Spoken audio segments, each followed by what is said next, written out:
pleasure to introduce one of the faculty members and senior administrators from the medical school here. This is Dr. Gwen Dallas. She's the Senior Associate Dean for Faculty and Academic Affairs, my boss. And Dr. Wynn and Dr. Dallas have been so supportive of this event, or of not only this event, but SimND. If we wouldn't have had their backing, this would have never happened. And it took a lot of work on their part to help make this go as well. So this is SimND. These are paramedics and nurses from Bismarck, Minot, Fargo, and Grand Forks. And I've gotten to know them pretty well, I think, over the last few days, and I have no hesitation. And I really mean this. These are the best of the best. So this is Dr. Dallas. So. Good afternoon. Can you hear me okay? I am so thrilled that you're here. This is so exciting for us. I don't know if you can understand or imagine, but you just have to hear it from me and know it, and you'll hear it again. I'm a family doc by training. I've practiced in multiple kinds of settings, but I've also been an administrator in a couple different health plans, UCare and Health Partners in Minneapolis.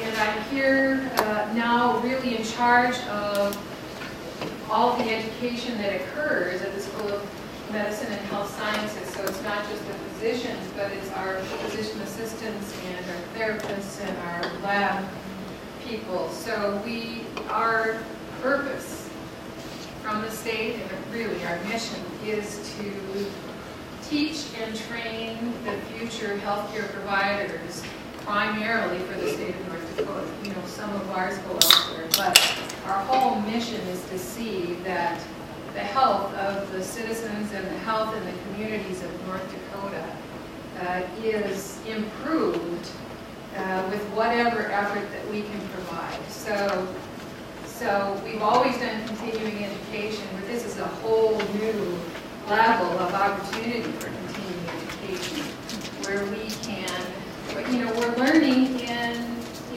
school, in medical school and in our other programs, how important it is to have active learning rather than passive learning. You know, most of our education historically has been in lecture bowls like this, when in fact you really need to know how to do what you do by doing it.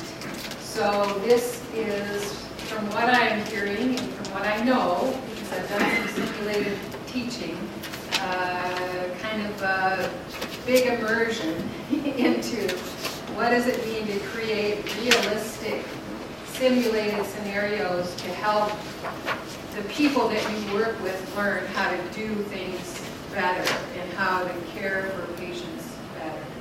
So I can't tell you how excited I am about this and how meaningful this is for the School of Medicine and Health Sciences and for the state of North Dakota. So I hope you are proud of being kind of the initial cohort of SimND to really make a difference. You know, simulation learning is expanding throughout the country and the world in terms of teaching our future caregivers. But this is really a special thing to be taking care of the state in this way. I mean, it's not just caring for your own patients and with your own peers in your community. It is taking the bigger picture and knowing that we're providing all of that for the entire state in a way that also incorporates our students and our residents and our learners and our trainees. It's going to be the best experience, and it should really have an impact. And part of what we'll do, we promise you through our public health programs and other things, is to measure to see whether what we're doing, what you're learning, what you're applying out in the communities is really making a difference. So this is a big deal. So how has it been? Yeah. Hard? Challenging? Exciting. Yeah, exciting? We haven't given them very much information. No. We're just going to start giving you a little bit, and the next time you come, we'll give you a lot more. Yeah, no, I know what this feels like, and yet it's fun, isn't it? And you can be honest. If it isn't fun, you can tell her. Yeah. We can handle that. We'll muddle through. You'll muddle through? Yeah. It's a lot of information, and we're taking what, I think a lot of us have our preconceived notions of how to best teach and how we were taught, and altering some of that. And it's been great just having all the different presenters, because I know personally I've learned from watching some of the presenters, holy crap, that guy right there, I could watch all day, every day, and never be bored. And I think everybody knows what I'm talking about. And then there's other people where you're like, okay, I taught that way, and now I get it. Now I get why I lost the entire room, or why people have trouble, should I say, following them. So it's been a great experience to get all the different guest speakers on top of the wonderful program that we get themselves. And huge for me was not teaching, but facilitating learning. You know what I mean? That was just huge to have it said that way. Any other comments? I just know for myself with simulation, there are two really important things to me. One is it works best when it's most realistic. And you can tell too when you have a teacher or when you have team members who just aren't willing to go along. That just limits the learning that you can experience. But the other thing is the whole team thing. If you're not in a situation where you practice effectively with the team every day, or if you're learning how to do this and you're learning just with your own, to have the opportunity to work with a team and work with different teams and learn how you can work best in a team in this kind of a simulated situation is really good, really important. So, I don't want to take your time because I know you're going to have more going on, but thank you from Dr. Wynn, Dean Wynn, thank you from me, and thank you from the state of North Dakota for stepping up and being part of this. Thank your healthcare systems for being our partners in doing this, because none of us can do this by ourselves. So this is a terrific team project, and we're going to make a difference for the state of North Dakota.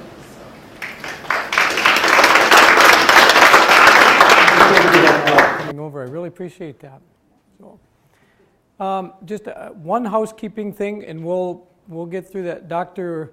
Yearwood called me early this afternoon, or right around noon hour, and he enjoyed being here, and he apologized for not being like he normally is, because he really is up and through the aisles and on top of the table and looking down at that. You never relax in his class. But just the activity, he had some complications from his surgery happen last night, and so he can't make it tomorrow. You could see how he was moving up here. It was a real struggle for a guy who, he and I bicycled together, and that guy is in that elite bicycle racing category. There's no way I can, his rides, he has to tone his ride down for my hard ride. And if I would challenge him, he'd leave me in the dust. So him moving around yesterday it got too much for him. And so he called and he said to apologize to you guys. He's preparing some materials, sitting on his butt at home, and he says he will have that delivered tomorrow for us. So he's still working for us here. So we're going to talk about visioning. So what I'm going to do right now, I'm going to turn the fire hose off. So this isn't going to be throwing stuff at you guys, so you have to, there's more stuff we have to learn. This is where you turn the fire hose on me. I really want to find out from you guys where you want SimND to go. As you know, this is a team. This isn't just those of us in Grand Forks at STAR running this thing. We're the directors. We're kind of the orchestrators, but you are SimND. We have ideas of where we want to go. We know the things that we are definitely going to do, but you're in the trenches. You guys can help us figure out where we can go. And in talking with you guys this week, we've had lots of good ideas, but I want to get them all written down so we have them, so we can find out which ones are going to be reasonable to do now. How about next year, maybe 5 years or 10 years from now? So any road will get you there when you don't know where you are going. Well, put that in there because we really do know where we are going. If we just said we got SimND and we got 3 years of the grant, we don't know what's going to happen after that, we're going to wing it, cross our fingers. That isn't even the case. We have a plan that extends many years beyond this grant, doing the same thing and actually growing and getting busier. So let's talk about some of the things ND STAR we have talked about here for SimND and some of the advisory committee. Then I want to get down some of your ideas and some of them that you've talked to me. Let's fire those things out so we can get more ideas here. So what lies ahead for SimND? I think you have a little bit of an idea after we've been talking here over this last 3.5 days about, where are you going to go with this? And you can vision it and think, yeah, this is pretty cool. I'm taking a high-tech truck and all this equipment and the knowledge that I have, and I get to do something fun, and I'm going to get paid to do this, and we're going to make people happy. That is really a warm fuzzy for this whole thing. But you're going to get out there and say, gosh, we could do this, we could do that, and man, there's so much more this thing could do. So that's where I need to have you pick my brain a little bit, and I'll pick yours from. So if we plan ahead, if we don't wait, and if we have a vision for what we're going for, we might be able to get there. One of the things I always tell our staff here at SimND is I'm going to shoot for the stars.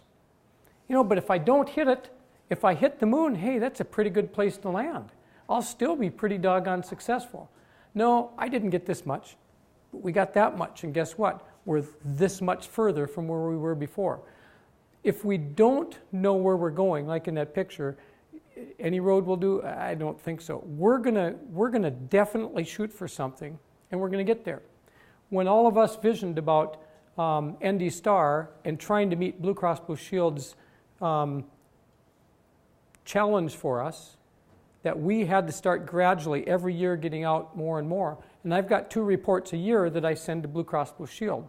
And depending on the reports that I send to them, they give us their approval, and then we get their continued support. But if I can't prove that we've done more and more and more and eventually get statewide, they're going to pull back from us. And that's going to hurt, because if we don't have the largest insurer in the state supporting us, that's going to sting. So we want that. So my goal was maybe somewhere between 2015 and 2020 to have a big semi with a trailer loaded full of stuff and a crew that traveled around the state, 5 days a week, maybe 50 weeks a year. I thought we could do it with that. You just think, 2 years ago, I thought we could do it with that. And then all of a sudden this came around. So we're shooting for the stars. Actually I shot at the moon and I hit the stars with this one, I think. So this has been pretty good. So what's SimND going to look like 5 to 10 years from now? What do you think it's going to look like? What are we going to have? What would I like? Yeah. Well, wouldn't this be cool? Wouldn't this be really cool? This may be Sim World, I don't know. But that's the kind of dreaming that I want you guys to help me do. Because you know what? You're going to come up with some of these bizarre ideas that there's just no way. There's no logistical way in today's world that we can do this. But you know what? If we dream for it and really work hard, we could do it. And I would bet, with all your help, if this was a reasonable thing for us to consider, we could probably do it.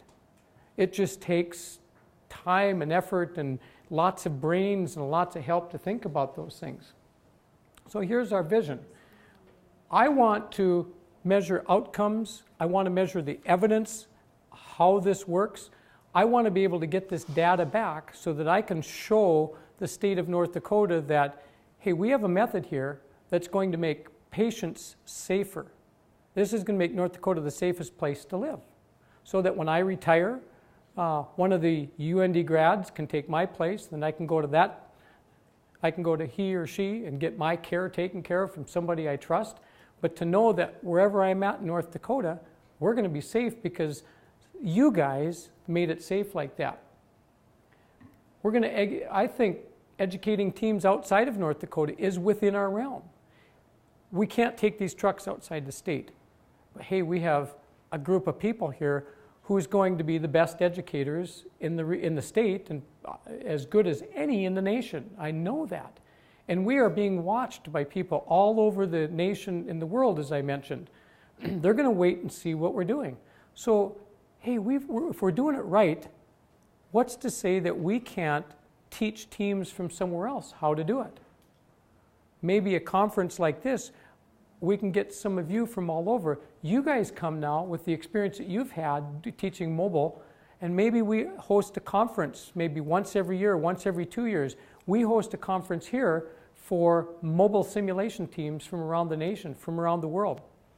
You know, I know a place in Missouri that did that. It's a two-man shop and a one-truck shop, and they're doing this for people all over the world, and they pay to come in and do that. What a sustainability thing we could do to lessen the costs for your hospitals and for UND and the State Department of Health. You know, we can do this. You guys are capable of doing this.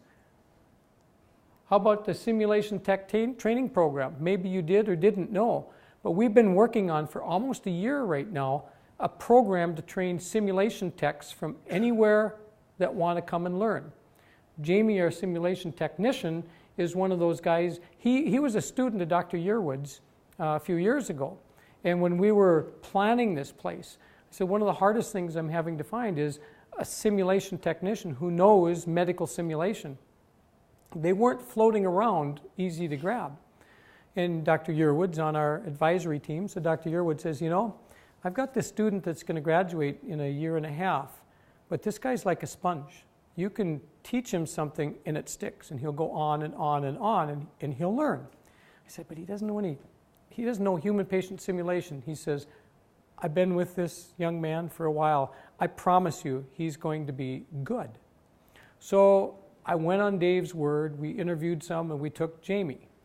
And Jamie was like a sponge. He wanted to dig into this stuff. He wanted to learn. He wants to sit in on my class, and he did. When I taught ECGs to the medical students, he sat in on all the classes because I need to learn something about this. Because if I'm programming and you're asking for a bunch of PVCs that go into this and that, and then you do this R on T thing and that French term that kills people, torsade de pointe. He says, I got to know what you mean. He says, I need to know a little knowledge. So Jamie studies up on this medical stuff, and he is a sponge. He's really a sponge. An aside, Jamie actually has found out so much about some of these simulators that for one of the simulator companies, he went to a training conference at the company, and he was answering the questions left and right, and then he was challenging the teachers. And they said, you really have this down, don't you? And he says, oh yeah. He says, I'm pretty good at that now. During the conference, they had Jamie come up and help him teach the conference. Another simulator company says, no, there's just no way you can do what you're asking. It can't be done. Just trust us. We've tried. It can't be done. Well, a week later, Jamie says, come here, Dr. Allen. He says, what? Just come here. And so he's showing me something on that and on the audio video with that simulator. And I said, so the company was able to do it? And he said, no, I did it. I said, how did you do this?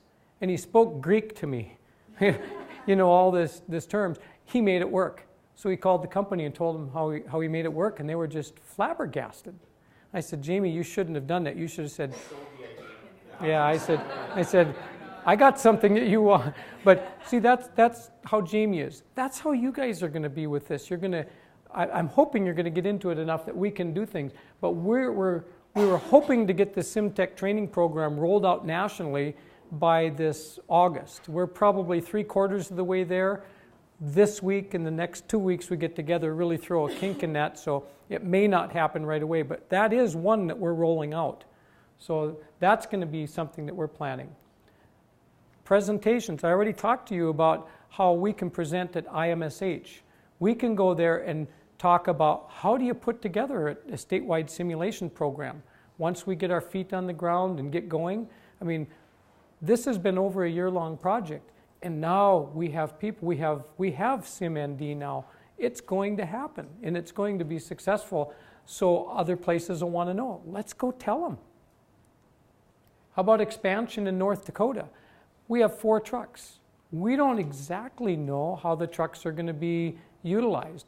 I do really have a sense that Minot and Bismarck's truck are going to be hammering the roads pretty hard. And maybe we need more trucks. I don't know. If that's a possibility, I know where to get them. And if that's a possibility and we really see the need and we're gung-ho about it and we show the state, the legislators, the hospitals, the patients, how much of an effect this is going to make on them, we can do it. If we need 2 more trucks, we'll get them.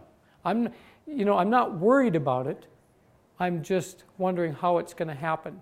It's not, well, what if? It's probably a matter of when. I don't know. I think we're going to wear the trucks out before their time too. I know that this is supposed to be geared for like healthcare setting, but really if you think about it, like in Minot's area, you can almost go to like an oil field company and teach how to do C-spine precautions or what happens if somebody gets stabbed or shot. There's some good funding from that. Yeah. I mean, you can get oil impact. Even just CPR. I don't know what the oil council or whatever that was, the petroleum council came through and saw our sim center, and some of the bigwigs and the executives were here with this, and they were bringing up the same thing. Wow, I mean, will you bring those things right out to the site? And I said, well, in the first 3 years of the grant right now, we can't. We got to get our feet on the ground, but yes, I want to do that. So hang on to that. Amy is going to help us write this down in a moment. Here's the things that, just some basic things that I think that we really need to get. Trends and habits. We need to get, what are the trends and the habits of all the people out there? How do they learn? Thank you, Dr. House. Yeah, I'd like to hear more about that. So, trends and habits of our learners, these people that are doing all the sucking up of the information, who are going to take care of all the people. What kind of things do they need to know? We're going to find out more than we ever knew. What are their learning needs? How about safety?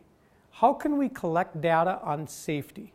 And how can we turn that around to make what we do better and then better serve the people out there?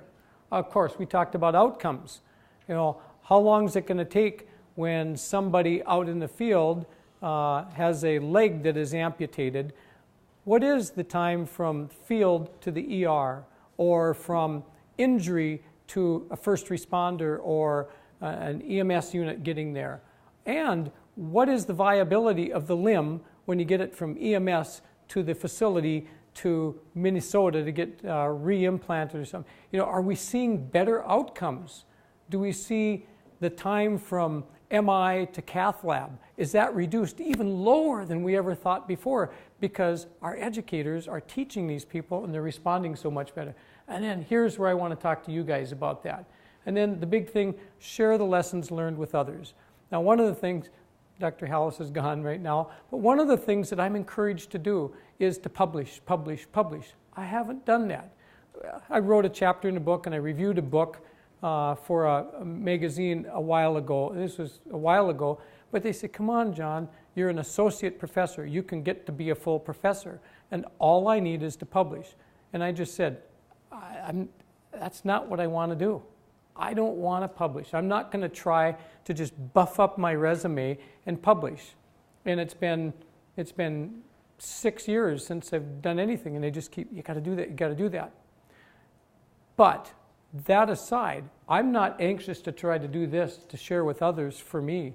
But can you imagine what it would do for our not our ancestors, but our children and our children's children, if what we do, we can share it everywhere else and everybody else get a piece of this, and it may mean publishing. You guys can get some publishing. I mean, that's the most important thing. We share the items with everybody else. International Meeting for Society or for Simulation in Healthcare, those are the dates. And if I'm not mistaken, it's in San Francisco? It's till the 29th. It's till my birthday. To the 29th, okay.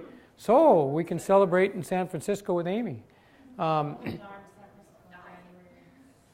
So I think that's in San Francisco. Now, our team goes to that. It's a very, very expensive conference. And they've got a pre-conference that goes on even before that, for like 2 or 3 days before that. So you end up being there for a week if you go to the pre-conference. I want to present there, and I can't do it alone. So if there's some things, you know, in the startup of it, this year it may be just about startup. Next year, maybe we can present some of our outcomes and how to do it. So if you guys have ideas, let's shoot for that. See what we can come up with. So 5 to 10 years from now, 1 to 2 years from now, where do we want to be? I need your thoughts. So Amy's going to help us out here. And over the next few minutes, let's just kind of brainstorm some ideas. So I think right on top of that list, Amy, should go the oil fields. Maybe we can get out there and do something with them.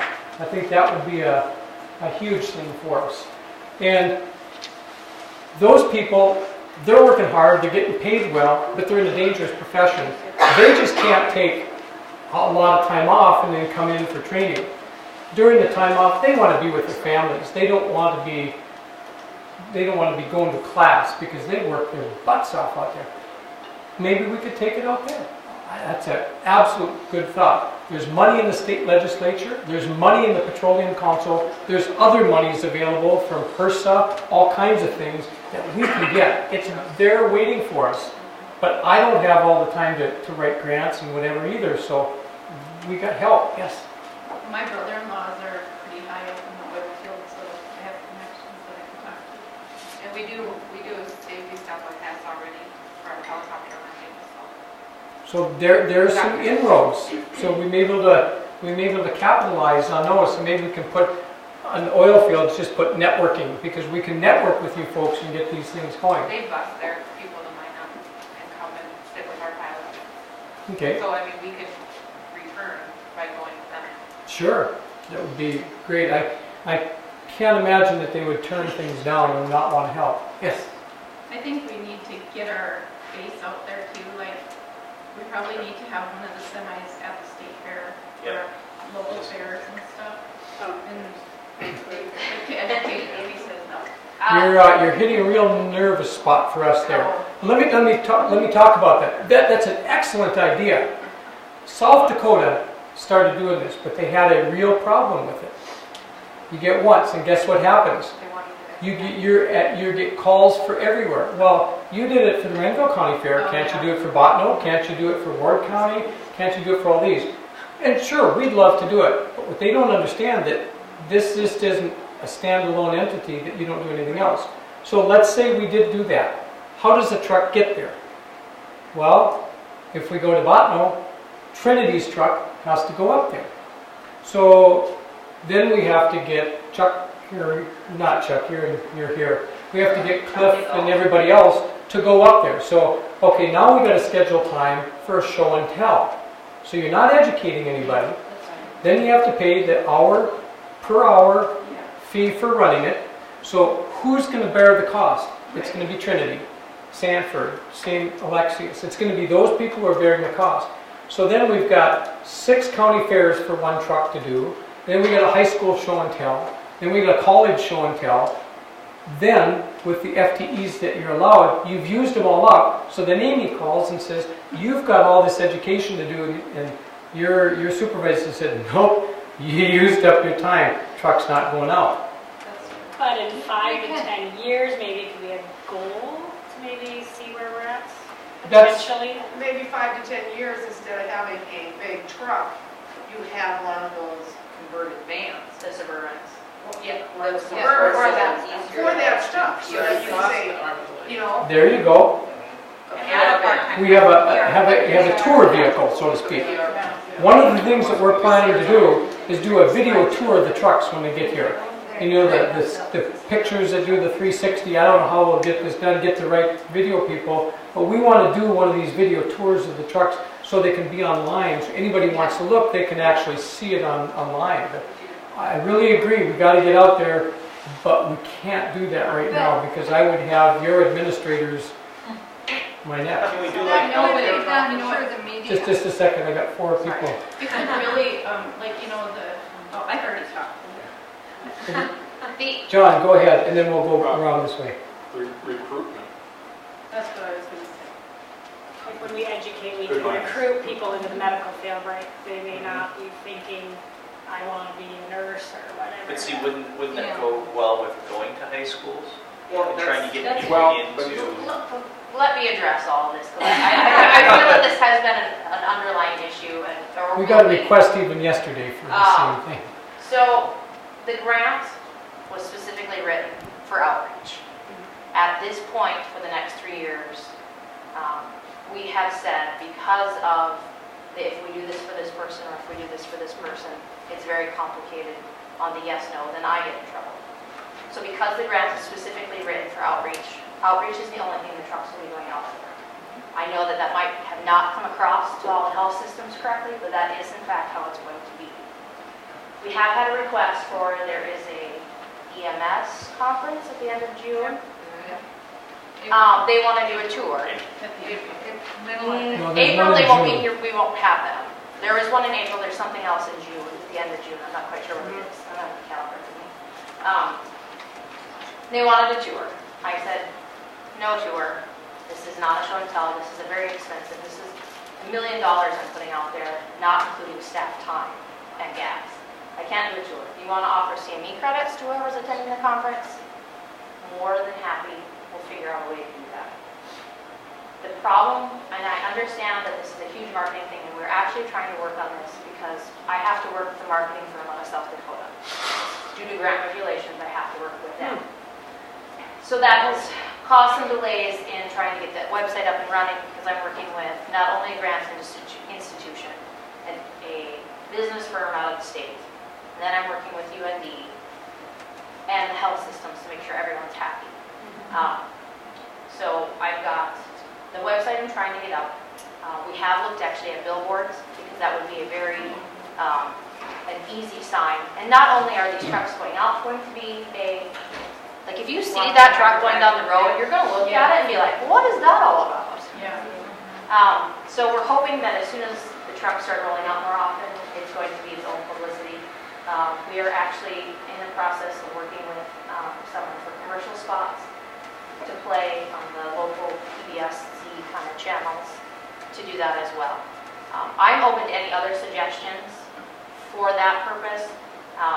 And I understand that using these trucks for the fairs and colleges would get your students more involved. We have our own scrubs camp here on campus that we would love to do that for, but I can't say, okay, we're Grand Forks, so we're going to go ahead and we're going to do that, because I've already had requests from other cities to do a similar type thing, and I have to tell them, no, we're not going to be doing that here just because ND STAR is here. We are going to utilize the simulation center because that is a UND entity separate from this SimND. So another thing that, in that realm that we can do, when you guys get your trucks out there, get to know your media. Get to know your TV stations, the newspaper, and when you do an event, or when you're in your own backyard, or for example, if you're going to go out to a small town, if you're going to go out to Hillsborough here, if you're going to go out to Velva or something like that, get your media involved well in advance because they love this kind of stuff. And plan with them how you're going to do it. And then actually get them out there and make a big media flash out of it. Get it in the news. Get it on at the 5 o'clock and the 10 o'clock news. Get it in the paper and get your face in there. Interview. Get in there and interview. We can give you talking points and stuff and to describe this. But get in their face. There's where the biggest thing is going to be. It'll generate more tour requests, but we can't do it. But those are things we can do. I understand we can't schedule to go out to a fair or something like that, but it would be possible, hey, we're going to be teaching from 12 to 5, open house from 11 to noon, come and check it out. We're already there. We're not, taking the truck out for something different. So that nobody, the public. Just, have them come and look at it and see the truck and maybe step inside. Increase time with the staff. There is an issue with the state fleet and liability issues with them being on the truck and it not being handicap accessible. And these will be in the state fleet forever.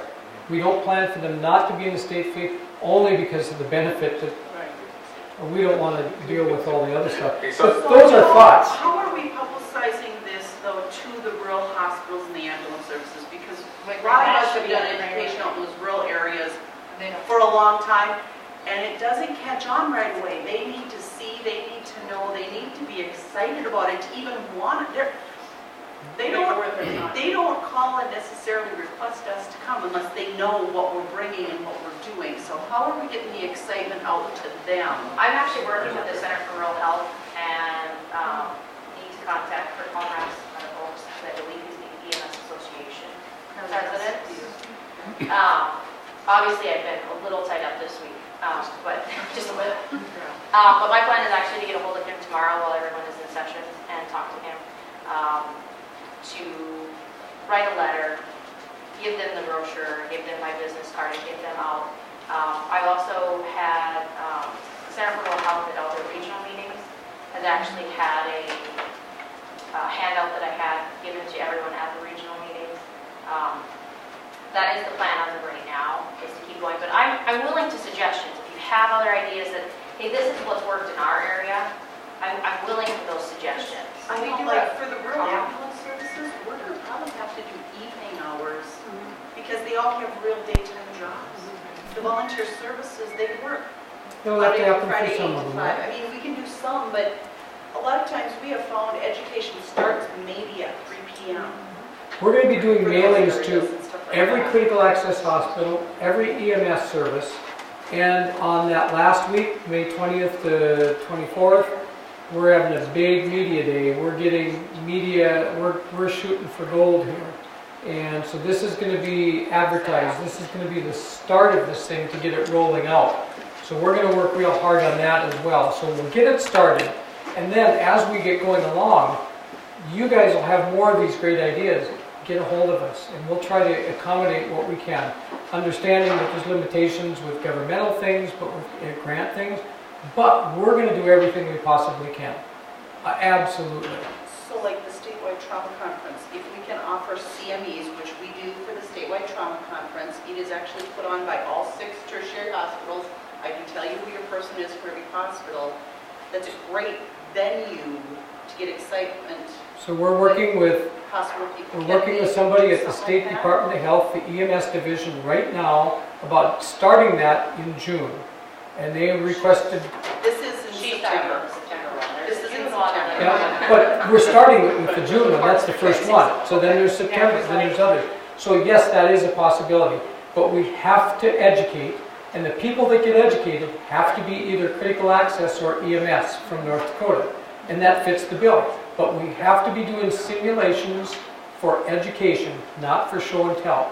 So we can do that, and we're working on how we can do that for that June one, and we see how that works, and then we can work for September and the other ones around the state.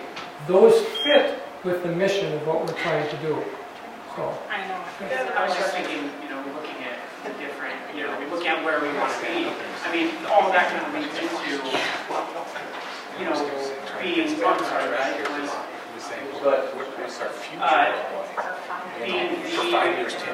Being the definitive resource for simulation teaching in the state of North Dakota, because I think as soon as we get out there, and as soon as they start seeing this, and as long as we're as excited about it as we should be, then I think it's very reasonably in just a year, but in 3 to 5 years, we could be the definitive resource for, simulation, not step on, the definitive but you resource will be, for rural education, and they're going to want it anyway. They're going to want it, that's how they're going to be used to learning now. From everybody else's perspective, what David's saying, that SimND will be the definitive resource on simulation education in this state. Knowing what you know about the institutions you trained at, maybe simulation that you guys are using, do you also feel the same, that you guys could be the top resource in the state, so we could be educating other people about simulation? Do people feel that? I do. I think you guys will have it. Okay, so John, my thing is, you keep saying us we're the best of the best, right? But how are you going to keep us here? Okay, so I think that UND, since they've got, you should get your paramedics to their BSN, or you should get your BSNs to offer classes to us. You know what I mean? I mean, I think at your cost or whatever. Well, what we mentioned before, part of SimND is that we're going to do our development, like at the medical school, faculty development means how do I keep my faculty up on their education? How do we train them and retrain them, get them new information? We're going to be doing that with you guys. Right. That's part of it. But I mean, is there any way we could get a discounted cost for those of us that want to go from paramedic to BSN? Oh, I see what you're saying. See what I'm saying? Like a perk. Kind of an incentive to further your education so that you are You should one put step further. incentive for education. That's at a pay grade well above mine. But that's Dr. Hallis. And you know what? I know her well enough to know that she'd say, wow, fantastic idea. So then we get it up to the dean, and he said, well, how's that work? I said, workforce development initiative, the increased class size for medicine, physical therapy, paramedic. He's going to look at, aha, this is power to talk to the state legislature what I've been pushing them for the last 3 years. So it's perfect. Because you recruit more. I mean, if you look at our skeleton crew, okay, I think if I said, if Shelley went to her employees and said, you know, why don't you guys come on board? You know, you may get an MSN out of this in the next 5 years or something. You know what I'm saying? I mean, I think it would, but it's not, we're not saying, I mean, I would love it to be free, but if you guys would give us even a discount, you know what I mean? There's something Gosh, that's, you guys could be my students in medical school. no. No. So education, so advantage and incentives for further education. We'll work on that. How about some other things? Other areas that we can go to. Joint Commission requires mass drills for every hospital, so we all have to do mass drills, so we're taking all 4 trucks. Disaster drills, mass casualty. Somebody brought up like triaging mass casualties too, or incidents. And that would go with mass casualty. You can put triage and incident command, that kind of thing. Go ahead. What about medical outreach to like North Dakota and like the Army and Air National Guard medical training for them? I know they're looking. Yeah. Here's our National Guard, Air National Guard. Air National Guard resource. Well, Air Force, smarter not harder. Well, maybe the Air Force needs to. Well, the whole military thing, they probably do need something. Well, the military, a lot of the military, when you guys go to like the IMSH conference, whatever, military's huge presence. They do simulation far in excess of what we do. There's a simulation center up in Canada that they have a whole massive building with like 40-foot ceilings. And guess what they got that they lower from the ceilings? A helicopter, a full-blown Huey. And the sound, the lights, the smoke, everything is real. So they have the helicopter land on the battlefield and they're picking people up. There's simulated gunfire with tracer bullets going across inside the sim center, and they're doing mass casualty simulation. So we probably wouldn't impress them that much. Well, we're not going to do it in Canada. But here's the point though about that. I mean, so the military maybe goes a little bit farther with the simulation, but for a military medic, I was an Army medic, the standard of care is not as high as what we provide. They're basics with IB skills, basically. You know what I mean? So we can teach them stuff, even if our simulation level is maybe not as complete as theirs. The knowledge base is greater than what theirs is. So is it possible that when they have their monthly guard drills and things, that maybe their commander would plan an afternoon of simulation training and we could go do that? That would be really good. I think if you can get them to, I think if you can get them to say, yeah, I think they would love it. I tried to do something in Minnesota to get my medics in my platoon to go and be able to do ride-alongs with some of the ambulance services. All the ambulance services loved the idea. I couldn't get the command to go along with it. So, I mean, it's possible, but you're going to have to work at it. I realize working with governmental things is tough, but yeah, that's and I think something if we do to it, shoot we got for. to look at maybe getting some Hardly. money. I know we have like other grants for healthcare, like hospitals and stuff, but in the future, maybe things like nursing homes, because I know we have some nursing homes out in Middle Barnesville, and they don't really have the ability, they don't know the knowledge of running codes and doing that kind of stuff. So When I left the clinic this morning on the way over here, I walked out with John Berg, and some of you may know John Berg. He's a physician from Northwood, but now he's one of our nursing home docs here in town. So we were walking out, and John was talking. He says, are you ever going to bring those trucks out to the nursing homes? And I said, you know, in reality, we have talked in our advisory group about that sometime after the grant is done, that we might be able to expand, as long as it's education. He says, we've got staff that just, they can't afford to go places, we can't afford to let them go other way to get their education, but if we could just get CPR training, he said, you know, that's a possibility. So that would be great. One last one, we've way overran. Go across state lines. That's an impossibility. That will never happen with us. No, because South Dakota has their own trucks. We can't impinge upon their trucks. Montana will get their trucks, and Minnesota will get their trucks eventually. And so will Nebraska, Wyoming, Iowa, those. That is possible, but right now we can't cross state lines. There's your words right there. Right now we can't. Let's look for the future and sit down with the helmets. No, I'm laughing at it. The legalities are huge, but absolutely, shoot for the stars, right? Okay, so Never say never. maybe working toward the advanced simulations that we go after these mannequins wear out. Obviously, the simulators are going to get better and better and better. What you're seeing now is state of the art. Right. But in 2 years from now, they're going to be not state of the, they'll be state of the art, but not So they're the modern ones. Is that built into the grant, like after 2 years, somebody to do that? What's built into the grant is we pay the warranty, $8,000, $6,000 to $8,000 a year per mannequin for the warranty. So that's part of the cost. Pardon me? Each truck is 4. One time. Yeah. So it's not built in that they'll continuously update. That's going to be up to us. They'll pay for the warranty.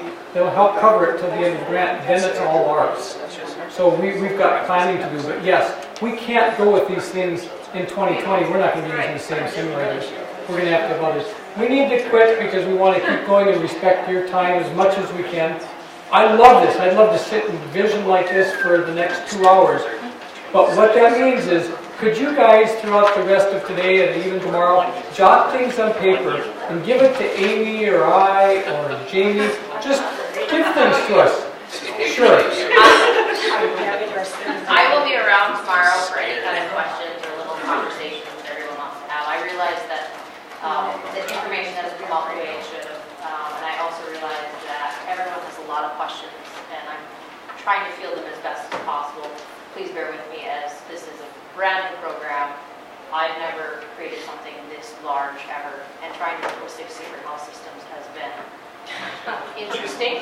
And a couple of government agencies has also proved to be pretty interesting. So I realize that I'm very negative sometimes about, no, we can't do that, no, we can't do that. But I'm limited by the grant, I'm limited by the university, I'm limited by the state. This is kind of the reality of it, unfortunately. I think so far it's pretty darn good, considering. And like I said, I'm finding out it's way bigger. It's a lot more than, way more. And the nice thing is, we all get to be part of this, and we're going to be we're leaders. South Dakota is like our mentor, but we're going to be leading in a way that they didn't even go, so it's going to be amazing. So let's. 3 o'clock. 9 o'clock. You have a break until 3 o'clock, which the simulation will start.